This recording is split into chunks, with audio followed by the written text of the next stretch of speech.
hecho un poco de querer dar paso a que la ilustración, el dibujo, se pudiera mostrar, pero no como un arte menor. Queríamos un poco dar el espacio para dar cabida a gente de Valencia que además tiene un montón de talento y que está triunfando fuera. Bueno, pues yo creo que un poco las ganas las dos de emprender un proyecto personal y un proyecto propio. Llegó el momento que dijimos, es ahora el momento, y después nos hemos ido dando cuenta que según se han ido pasando determinadas cosas, creo que definitivamente pues el año pasado era el momento.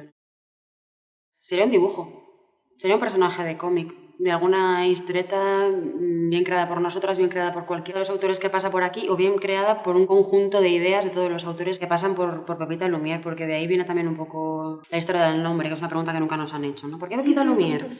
Pues porque sí, porque lo que pretendíamos también con una galería que está dedicada a la ilustración y al cómic era precisamente eso, crear nuestro propio personaje, ¿no?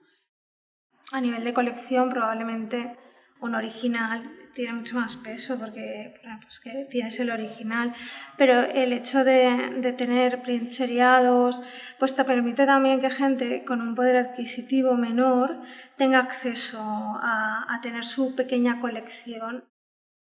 Sí que había una cosa que queríamos cambiar y creo que lo hemos hecho, y es alargar las exposiciones. Eso sí, sí. Porque ayer, por ejemplo, cuando terminamos de montar esta exposición dijimos, bueno, qué bien que hasta noviembre no llega la siguiente. Porque la primera temporada fue como muy continua, eran apenas 4 semanas, entonces no nos daba tiempo prácticamente de poderlas disfrutar nosotras, ¿no? Era como terminar una y estar pensando ya la comunicación de la siguiente, el flyer, la prensa tal, no sé qué, entonces era como todo muy seguido.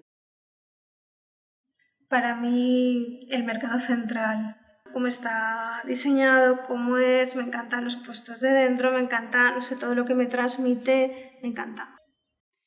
Pues van a ser 2, y son las torres, las de Quart y las de Serranos. Han sido durante muchos años el punto de encuentro, el meeting point con mis amigos a la hora de salir por la noche. Entonces, no podría decirme por ninguna de las dos, porque dependiendo de la noche, dependiendo con cuál quedabas, era Torres de Quart o Torres de Serranos. Pero para mí son 2 sitios bastante, no sé, que me traen muchos recuerdos, muchas cosas, sí.